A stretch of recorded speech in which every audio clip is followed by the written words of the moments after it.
Hay quienes dicen que la crueldad más refinada es la física, la que deja marcas, la que rompe objetos, la que se ve. Yo no estoy de acuerdo, mis amores. Yo llevo años escuchando historias y les puedo decir con toda claridad que la crueldad más refinada que existe es otra. Es convencer a una mujer de que ella está perdiendo la cabeza cuando en realidad le están envenenando el café todos los días. Es hacerla dudar de sus propios recuerdos, de sus propias palabras, de su propia versión de la realidad, hasta que llega el día en que firma un papel que dice que no está capacitada para administrar su propia vida. Sin un solo moretón. Sin un solo grito. Con sonrisas de esposo preocupado y diagnósticos firmados por psiquiatras respetables. Eso, queridas, eso es lo que le hicieron a Mónica Olmedo Cermeño durante 14 meses. Y lo peor, lo más amargo de esta historia, es que faltaban apenas 21 días para que el plan quedara consumado. 21 días. 3 semanas. La diferencia entre una mujer enterrada viva en un expediente médico falso y una mujer que hoy dirige la textilera más antigua de Guadalajara. Lo que salvó a Mónica no fue un milagro. No fue una casualidad. No fue un héroe que llegó a rescatarla. Lo que la salvó fue un grabador de voz digital que su papá le había regalado en el 2008, cuando entró a su primera pasantía de ingeniería textil, y que llevaba 15 años olvidado en el fondo de un cajón del despacho de casa.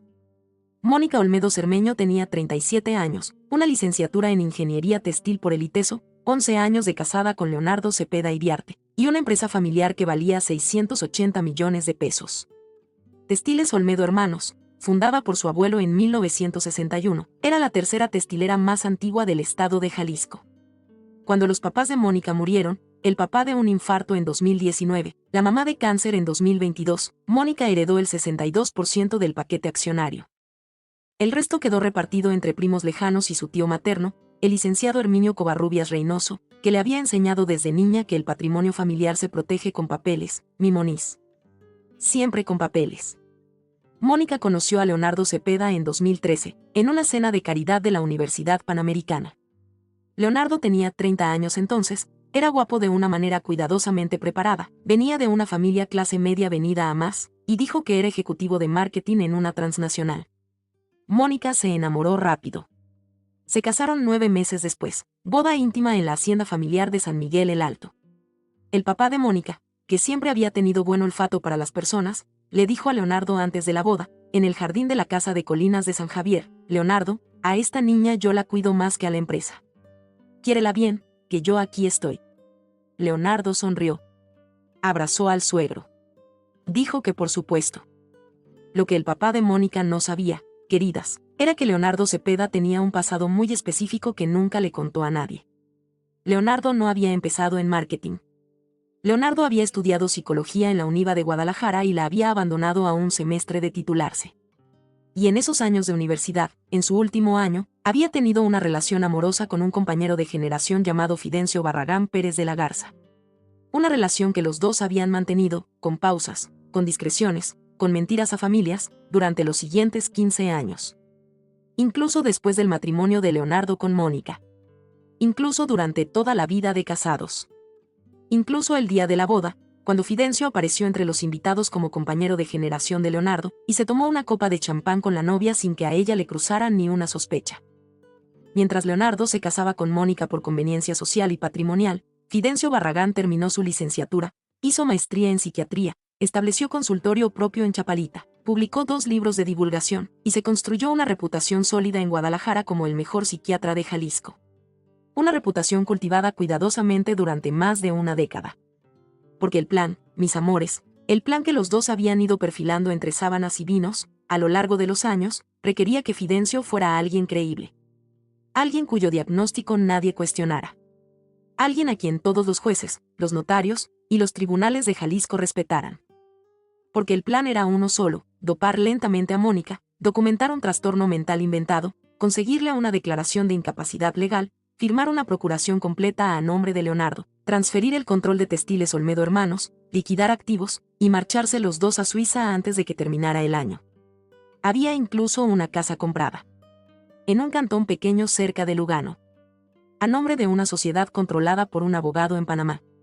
El plan arrancó el 16 de octubre del año anterior, 14 meses antes de la mañana en que esta historia empieza de verdad. La licenciado Montúfar Enciso, abogada contratada por Leonardo con pleno conocimiento de la intención real, Había estado redactando la procuración para ese mismo calendario. La fecha objetivo de firma, lunes 9 de diciembre de 2024. 3 semanas después del momento en que Mónica, una mañana común, encontró por accidente un grabador viejo en el fondo de un cajón del despacho de casa. Mis lindas, no saben cuántas veces he pensado en esta historia. Porque hay cosas en la vida que ocurren por margen mínimo. 3 semanas. Si Mónica hubiera encontrado el grabador 4 semanas después, ya no habría habido Mónica. Habría habido una paciente declarada incapaz, firmando sin darse cuenta lo que firmaba, mientras su esposo y el psiquiatra consentían por ella. Firmando su propio entierro con la mano temblorosa. Esa distancia entre la salvación y el desastre, queridas, es la que me obliga a contar esta historia con el cuidado que merece. Sigamos. 14 meses antes del día decisivo, Mónica empezó a olvidarse cosas. Al principio pequeñas, una junta con un proveedor que juraba haber confirmado, una lista del súper, el nombre de la prima de Leonardo en una cena. Todo el mundo le decía es normal, ya tienes 36, el estrés del trabajo. Leonardo, con una preocupación creíble, empezó a sugerirle que descansara más. Que delegara más. Que se tomara vacaciones. Mónica, que llevaba toda la vida siendo la hija responsable, la estudiante organizada, la esposa atenta, no podía entender cómo su memoria estaba fallando. Hizo revisión médica.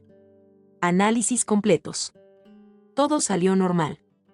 A los 4 meses, los olvidos empezaron a ser más serios. Mónica no recordaba conversaciones enteras con Leonardo. Leonardo, muy paciente, se las repetía. Mónica no recordaba haber puesto cosas en ciertos lugares. Leonardo, cariñoso, las encontraba por ella. Mónica no recordaba haberse enojado por algo que Leonardo le aseguraba que había ocurrido 2 días antes. Leonardo le decía mi amor, te está pasando algo, y me preocupa. Y Leonardo, con la voz más suave del mundo, le sugirió consultar a Fidencio Barragán. Es mi amigo de la universidad.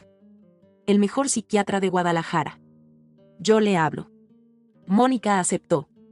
Y desde esa primera consulta, el 11 de agosto del año anterior, el plan entró en su fase 2. El doctor Fidencio Barragán recibió a Mónica en su consultorio de Chapalita. Sillones de cuero color coñac. Libreros con ediciones empastadas. Diplomas enmarcados en madera oscura. Fidencio tenía una voz grave y pausada, el tipo de voz que la gente escucha con atención. Le hizo a Mónica las preguntas de rigor. Le describió, con palabras técnicas preciosas, lo que él empezó a sospechar. Mónica, creo que estamos frente a un cuadro muy específico. Un trastorno disociativo de inicio tardío. No es algo grave ni permanente, pero requiere manejo farmacológico preciso. Puedo ayudarte. Pero necesito que tengas mucha paciencia con el proceso. Mónica asintió con alivio. Un diagnóstico. Un nombre para lo que le pasaba. Fidencio le recetó un ansiolítico suave. Una dosis pequeña de benzodiazepina por las noches. Y le sugirió sesiones semanales de terapia. Mónica aceptó. Leonardo, en casa, la abrazaba con ternura y le decía ya vamos a encontrar la salida de esto, mi amor. Lo que Mónica no podía saber, y aquí, queridas, aquí empieza el retorcimiento criminal de esta historia, era que en paralelo al ansiolítico recetado, Leonardo estaba mezclando midazolam en polvo, un benzodiazepínico de acción corta mucho más potente que el recetado, en su café de la mañana. Todos los días. Con la dosis exacta que Fidencio le había recomendado vía mensajes encriptados. El midazolam tiene una característica farmacológica muy específica, mis lindas. Provoca amnesia anterógrada, es decir, impide que el cerebro forme recuerdos nuevos durante sus horas de efecto. En dosis bajas y repetidas, produce exactamente los síntomas de un trastorno disociativo. Y no deja rastros detectables en análisis de sangre de rutina, porque se metaboliza en horas. 14 meses así, queridas. 14 meses de Mónica creyendo que estaba enferma de la cabeza, cuando en realidad su esposo le estaba envenenando el café. Yo no conozco una forma más vil de crueldad conyugal. Yo no la conozco. 14 meses en que Mónica se fue apagando. Empezó a delegar decisiones empresariales en Leonardo. Es que no confío en mi memoria, mi amor, revísalo tú. Leonardo, comprensivo, empezó a firmar cosas en lugar de ella. Mónica, con autorizaciones verbales, dejó que Leonardo representara a la empresa en juntas de consejo. Los primos accionistas minoritarios notaron el cambio, algunos con preocupación genuina, otros con una sonrisa que Mónica no supo leer. El tío Herminio Covarrubias notó el cambio también, y con su instinto de abogado empresarial veterano, empezó a desconfiar. Llamó a Mónica 2 veces al mes, preguntó cómo estaba, y ella le respondió invariablemente: estoy en tratamiento. Tío, todo va a estar bien. Hasta que llegó la primera semana de noviembre. Y Mónica, buscando una pluma negra para firmar un pagaré del corporativo, abrió un cajón del escritorio de su despacho en la casa de Colinas de San Javier que no abría hacía 15 años. Y en el fondo del cajón, debajo de unos manuales viejos de maquinaria textil, encontró el grabador Sony que su papá le había regalado en 2008. Blanco, pequeño, con pilas. Mónica lo tomó con nostalgia. Presionó el botón de encendido. Seguía funcionando. En la pantalla diminuta decía 7 archivos almacenados, grabaciones de juntas empresariales de 2010 y 2011 que su papá le había acompañado. Mónica sonrió con los ojos húmedos. Y casi lo volvió a guardar. Pero esa misma noche, leyendo en un grupo de Facebook de mujeres con ansiedad, grupo que Leonardo no sabía que ella seguía, Mónica se topó con un comentario de una usuaria que decía: me ayudó muchísimo empezar a grabar mis sesiones de terapia y escucharlas después. A veces uno dice cosas en terapia que no recuerda, y escucharse a uno mismo ayuda a procesar. Mónica leyó el comentario 3 veces. Pensó en el grabador. Y tomó una decisión que ni ella calculó la magnitud: voy a empezar a grabarme mis sesiones. Por si mi memoria sigue fallando. Para revisar mi propio progreso. Puso el grabador cargado en el bolso. Al día siguiente, miércoles, fue a su sesión semanal con el Dr. Barragán. Llegó al consultorio. Saludó a la recepcionista. Entró al despacho. Se sentó en el sillón de siempre. Y con un gesto disimulado de la mano, activó la grabación dentro del bolso antes de empezar la sesión. Fidencio Barragán condujo la sesión con su profesionalismo habitual. Le preguntó por síntomas. Le preguntó por sueños. Le sugirió reforzar la dosis nocturna. Le habló del progreso. 50 minutos de terapia que, al terminar, Mónica sintió razonablemente normales. Esa tarde, en casa, Mónica escuchó la grabación por primera vez con una sensación agridulce. Su voz en la grabación sonaba insegura, confundida, buscando palabras. Fidencio sonaba paciente, racional, profesional. Todo parecía coincidir con lo que le habían dicho: ella estaba mal, el doctor la estaba ayudando. Mónica apagó la grabación. Sintió algo parecido al alivio. Por lo menos ya sé que no me estoy inventando lo que pasa ahí. Pero, ay, mis amores, la semana siguiente pasó algo pequeño. Pequeñísimo. Que cambió todo. La siguiente sesión fue el miércoles siguiente. Al terminar, Mónica salió del despacho y se quedó en la sala de espera revisando su celular, esperando que el tráfico de Chapalita bajara un poco antes de manejar. La recepcionista salió a la cocina a preparar un té. Mónica se sentó en uno de los sillones de la sala de espera, con el bolso a un lado. El grabador seguía prendido. Ella había olvidado apagarlo. Y en esos 7 minutos exactos, entre el final de su sesión y el momento en que Mónica se paró para irse, ocurrió algo que ninguno de los tres podría haber previsto. Fidencio Barragán abrió la puerta de su despacho. Se asomó a la sala de espera. Vio a Mónica sentada de espaldas revisando su celular, asumió que no lo escucharía. Y con voz baja, pero perfectamente clara para un grabador digital con micrófono omnidireccional de calidad media, le dijo hacia la recepción, hacia alguien que acababa de llegar: Leo, pasa, tenemos 3 minutos antes de la siguiente paciente. Leonardo Cepeda, el esposo de Mónica, había llegado al consultorio sin avisarle a ella. Entró al despacho privado del doctor Barragán. Y los dos, en esos 3 minutos exactos en que Mónica todavía estaba en la sala de espera esperando que bajara el tráfico, tuvieron una conversación rápida, íntima y criminal. Una conversación que quedó grabada palabra por palabra en el grabador Sony del bolso de Mónica. Fide, necesito que le subas la dosis. Leo, tranquilo. La dosis está bien. Le subí medio miligramo la semana pasada. Si la subimos más, empiezan a aparecer signos físicos y la Pacheco, la neuróloga, podría detectarlos. Aguanta 3 semanas. Solo eso. Es que ayer Mónica me preguntó por la casa en Ajijic. Le dije que no existía. Me creyó. Pero me dio un susto. Va a creer cualquier cosa, mi amor. Está dopada. ¿Crees que yo dejaría que esto se me escapara de las manos después de 15 años? Ya sé, Fide. Es solo que a veces me la veo con cara de víctima y se me sube el estómago. no te pongas blando ahora. Acuérdate de Lugano. De la casa. De los 2 departamentos en Milán. De la vida que vamos a empezar. Acuérdate que Mónica nunca se enamoró de ti, se enamoró de una versión tuya que fuiste construyendo. Su amor es de cartón. Lo nuestro es de carne. Un beso. Corto. Audible en la grabación.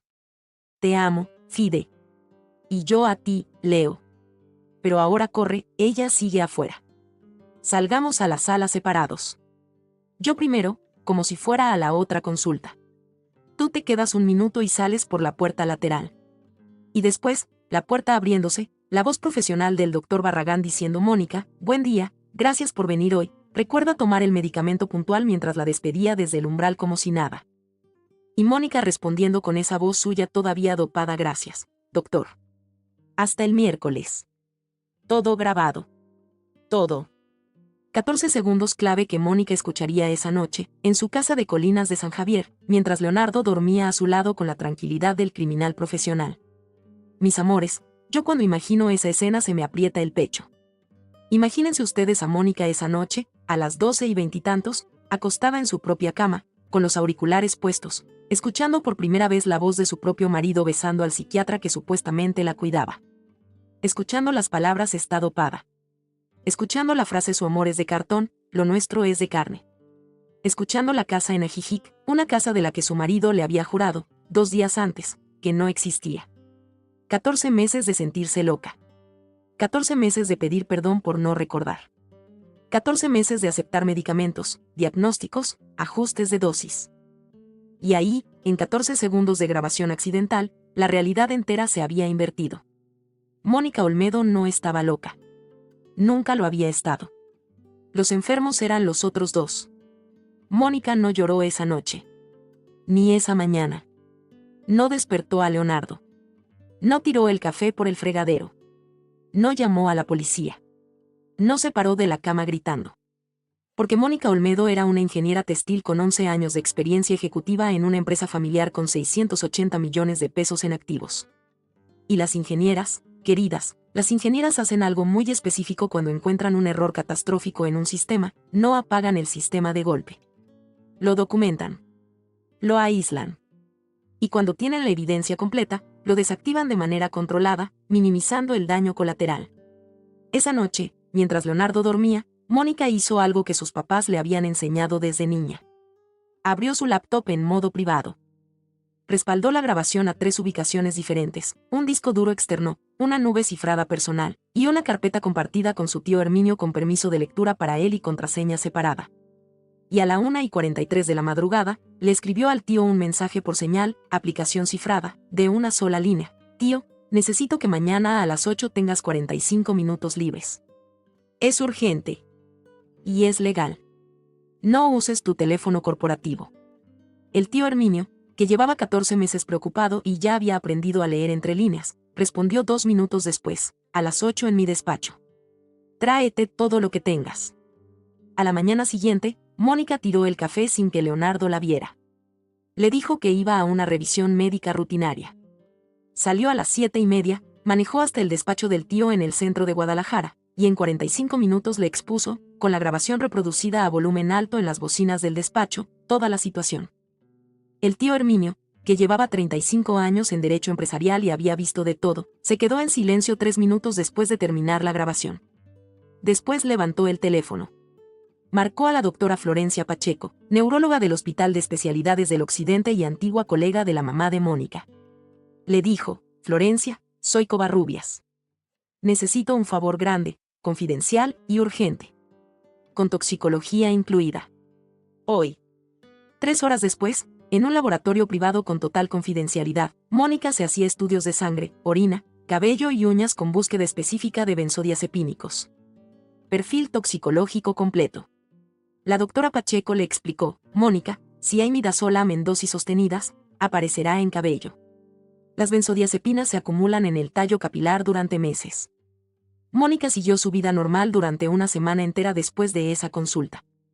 Siguió tomando el café que Leonardo le preparaba cada mañana, porque si no lo tomaba, Leonardo sospecharía. Siguió yendo a la sesión confidencio el miércoles. Siguió sonriendo a su esposo. Siguió asintiendo al diagnóstico. Por fuera, nada cambió. Por dentro, Mónica Olmedo ya estaba construyendo la estructura jurídica más precisa de su vida. Entre la segunda y la tercera semana posteriores al descubrimiento, ocurrió todo lo que tenía que ocurrir para garantizar que el golpe fuera definitivo. Los estudios confirmaron midazolam acumulado en cabello durante los últimos 8 meses mínimo. El tío Herminio contrató un despacho penalista de élite. La licenciado Camila Recabarren, fiscal amiga de la familia, fue puesta al tanto del caso. Se coordinó con el Ministerio Público un operativo silencioso. 2 peritos técnicos en grabación certificaron la autenticidad de los audios. La doctora Pacheco emitió un informe independiente de neurotoxicología explicando el cuadro clínico falso inducido por fármacos.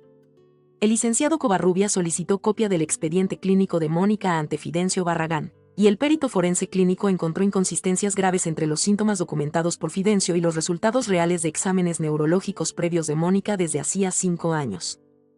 Todo listo. Y el lunes 9 de diciembre, exactamente cuando Leonardo y Fidencio creían que tendrían a Mónica dopada y lista para firmar la procuración de incapacidad, ocurrió lo contrario de todo lo que habían planeado durante 15 años. A las 9 de la mañana del lunes 9 de diciembre, Mónica Olmedo Cermeño llegó al despacho notarial de la licenciado Rosaura Montúfar, en una oficina de Avenida Américas. No llegó del brazo de Leonardo. No llegó dopada. Llegó con los ojos perfectamente despejados, porque llevaba 3 semanas tirando el café en secreto, y el midazolam ya se había limpiado de su sistema, con un traje sastre color marino, y acompañada por 5 personas específicas: el licenciado Herminio Covarrubias, la doctora Florencia Pacheco, 2 peritos técnicos, y un oficial del Ministerio Público con una tarjeta de identificación discreta en la solapa. Leonardo Cepeda ya estaba en el despacho cuando Mónica entró con su comitiva. Tenía un folio de papeles sobre la mesa. Fidencio Barragán también estaba presente, acompañando profesionalmente a su paciente para confirmar el estado clínico ante la notaria. La licenciado Montúfar preparaba los documentos con una serenidad operativa que sugería que había hecho esto 1000 veces. Cuando Mónica entró con el tío y los peritos, Leonardo levantó la vista con una sonrisa de confusión calculada. «Amor, ¿qué pasa? ¿Por qué vienes con tanta gente?» Y Mónica, por primera vez en 14 meses, le sonrió a su marido con los ojos completamente limpios. Despejados. Afilados. «Leonardo, vengo a firmar unos documentos. Pero necesito que la notaria Montúfar escuche algo antes, porque lo que se va a firmar aquí no es lo que tú crees». La licenciado Montúfar arqueó una ceja. El tío Herminio Covarrubias puso una grabadora profesional sobre la mesa de la notaria y apretó play. Y durante los 14 segundos que duró el fragmento crítico de la grabación: «Está dopada, su amor es de cartón, lo nuestro es de carne, acuérdate de Lugano», el beso audible, la sala del despacho se convirtió, mis amores, en la escena más silenciosa que esa notaria recordaría en toda su carrera. Leonardo se puso blanco. Fidencio se levantó bruscamente de su silla. La licenciado Montúfar tardó 3 segundos en entender lo que estaba escuchando, y cuando entendió, empujó los documentos de la procuración lejos de ella con un gesto de asco físico. Mónica levantó la vista y habló con la voz tranquila de una ingeniera que ha terminado de documentar un sistema fallado. «Licenciada Montúfar, soy Mónica Olmedo Cermeño. Estoy en plena posesión de mis facultades mentales. No padezco ningún trastorno disociativo. Lo que padezco es una intoxicación deliberada con midazolam administrado por mi esposo Leonardo Cepeda durante los últimos 14 meses, en coordinación con el doctor Fidencio Barragán, amante suyo desde hace 15 años. Traigo exámenes toxicológicos, peritajes, informes neurológicos y la grabación completa que usted acaba de escuchar. El oficial del Ministerio Público aquí presente procederá con las detenciones correspondientes. Usted, licenciada, tendrá que explicar ante la Fiscalía su conocimiento previo, si lo hubo, de esta procuración. Con mi abogado el licenciado Covarrubias pondremos a disposición de la Fiscalía toda la documentación». Leonardo intentó hablar. «Mónica, mi amor, esto es un malentendido enorme, yo puedo explicar». Mónica no lo miró. Siguió dirigiéndose a la notaria. «Licenciada, cuando termine aquí le agradeceré el acta oficial que certifique mi estado mental de hoy. Adjunta los informes médicos emitidos por la doctora Pacheco esta semana. Es parte del expediente que voy a usar para la denuncia penal por administración de sustancias nocivas, fraude psicológico en grado agravado, intento de despojo patrimonial mediante dolo y asociación delictuosa. Gracias por su tiempo». Fidencio Barragán, blanco como un papel, intentó salir del despacho. El oficial del Ministerio Público se puso de pie y le puso suavemente la mano en el hombro. Doctor, le pido que se quede sentado. Hay preguntas que formalizar. Leonardo Cepeda, por primera vez en 15 años, miró a Mónica con una expresión que Mónica no había visto nunca antes: miedo puro. Miedo animal. Miedo de quien entiende en un segundo que el plan perfecto de una década y media se derrumbó por la cosa más simple del mundo: un grabador viejo de 2008 olvidado en un bolso una tarde de miércoles. Mónica le mantuvo la mirada 5 segundos. Sin rabia. Sin lástima. Solo con algo parecido a la claridad. Le dijo, antes de pararse e irse del despacho: Leonardo, 11 años pasé contigo. Y me bastó escuchar 14 segundos tuyos de verdad para saber quién eras. 14 segundos contra 11 años. Eso, finalmente, es el precio que tiene tu personaje. No te voy a llorar, Leonardo. Pero sí quiero que sepas algo. Mi papá te dijo en el jardín de la casa, antes de la boda: quiérela bien, que yo aquí estoy. Pues no estuvo. Mi papá no estuvo. Pero me dejó, sin saber, el aparato que hoy te lleva a la cárcel. Yo creo que estuvo, Leonardo. Creo que estuvo de otra manera. Adiós. Y se fue. Ay, mis lindas. Ay, mis amores. Yo cuando oí esta parte me tuve que sentar con un vaso de agua. Porque hay un tipo de justicia que no viene con gritos ni con escándalo. Viene con una ingeniera de 37 años que levanta papeles, los acomoda, respira profundo, y le dice a su marido 11 años de vida en 14 segundos de discurso perfectamente organizado. Yo, queridas, yo no habría tenido esa calma. Yo le habría volteado el escritorio encima. Yo no soy ingeniera. Yo solo cuento historias. Las consecuencias se sucedieron rápido, mis amores. Leonardo Cepeda Iriarte fue detenido esa misma tarde por el Ministerio Público de Jalisco y procesado por administración dolosa de sustancias nocivas a cónyuge, fraude patrimonial en grado tentado, asociación delictuosa, y falsificación de documentos médicos en complicidad. Prisión preventiva inmediata. El juicio, 9 meses después, le valió una sentencia de 26 años sin derecho a fianza. Fidencio Barragán perdió su cédula profesional esa misma semana por decisión del Consejo de Psicología del Estado, y fue sentenciado a 22 años de prisión por los mismos cargos más el agravante de ejercicio profesional deshonesto de alto riesgo. Los dos fueron trasladados al penal de Puente Grande. No cumplen condena juntos, fueron separados por razones de seguridad institucional. La licenciado Rosaura Montúfar Enciso colaboró voluntariamente con la Fiscalía 2 horas después de la escena del despacho. Su colaboración efectiva le evitó la prisión, pero le costó la cédula profesional y una sanción administrativa de 12 años. Trabaja hoy como auxiliar en un despacho legal menor de Puerto Vallarta. La enfermera Hipólita del Valle, la que administraba el café dopado los fines de semana, fue detenida al día siguiente y sentenciada a 11 años. Declaró que no conocía la magnitud del plan, solo obedecía instrucciones. Los jueces no le creyeron. Textiles Olmedo Hermanos quedó bajo control absoluto de Mónica. En los 6 meses siguientes, con asesoría del tío Herminio Covarrubias, Mónica reestructuró el Consejo de Accionistas, limpió de primos complacientes la estructura de gobernanza, y estableció un nuevo protocolo de firma corporativa que nunca más permitiría que el patrimonio dependiera de una firma individual sin contraste médico neurológico independiente. Y abrió algo nuevo. Fundación Lázaro Olmedo, en honor al papá, dedicada específicamente a mujeres víctimas de violencia psicológica conyugal. La fundación tiene hoy sede en Guadalajara, programas de apoyo en Puerto Vallarta y Mazatlán, y un convenio con el Hospital Civil de Guadalajara para atención neurotoxicológica gratuita a mujeres que sospechen intoxicación doméstica. Mónica preside la junta personalmente. En el primer año, la fundación atendió a 186 mujeres. De esas, 17 tenían toxicología positiva por benzodiazepinas sin prescripción propia. 17 mujeres, queridas. 17. Solo en Guadalajara. Solo en un año. Mónica vive hoy en la casa de Colinas de San Javier. La conservó. Mandó reformar toda la cocina, la comparación simbólica con el café dopado fue la primera razón, e instaló un sistema de cámaras y registros que ella misma diseñó. Vive sola. No tiene pareja. Dice en las entrevistas que le hacen, las pocas que acepta, que no tiene prisa por enamorarse de nuevo, porque primero necesita aprender a confiar otra vez en sus propias conclusiones. Lo dice con tranquilidad, no con amargura. La terapeuta que la trata ahora, una psicóloga clínica de Chapala sin ninguna conexión con la red antigua de Fidencio, le ha recomendado no apurar ese proceso. El abuelito Lázaro Olmedo, que nunca llegó a conocer el desenlace, está enterrado en el Panteón de Mezquitán. Mónica va el primer sábado de cada mes. Le lleva margaritas blancas. Le habla en voz baja. En la última visita, Mónica le contó al papá que la fundación había llegado a 320 mujeres atendidas. Le contó que el grabador de 2008 vive hoy en una vitrina del despacho presidencial de Textiles Olmedo Hermanos, con una placa pequeña que dice, a mi papá Lázaro Olmedo.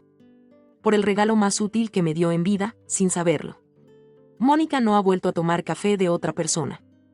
Siempre lo prepara ella misma. Cuando sale a restaurantes, pide té de hierbabuena. Y la casa de Lugano, la que Leonardo y Fidencio habían comprado para la fuga, fue embargada por decisión judicial y subastada. Los activos sirvieron para financiar parcialmente la fundación. Hay cierta ironía, mis lindas, ciertas ironías las arma la vida sola, en que la casa que iba a ser el refugio de los dos cómplices terminó financiando refugios para las víctimas del tipo de crimen que ellos habían perfeccionado. ¿Y ustedes, mis amores? ¿Ustedes creen que hay señales tempranas que Mónica podría haber identificado antes de los 14 meses de dopaje?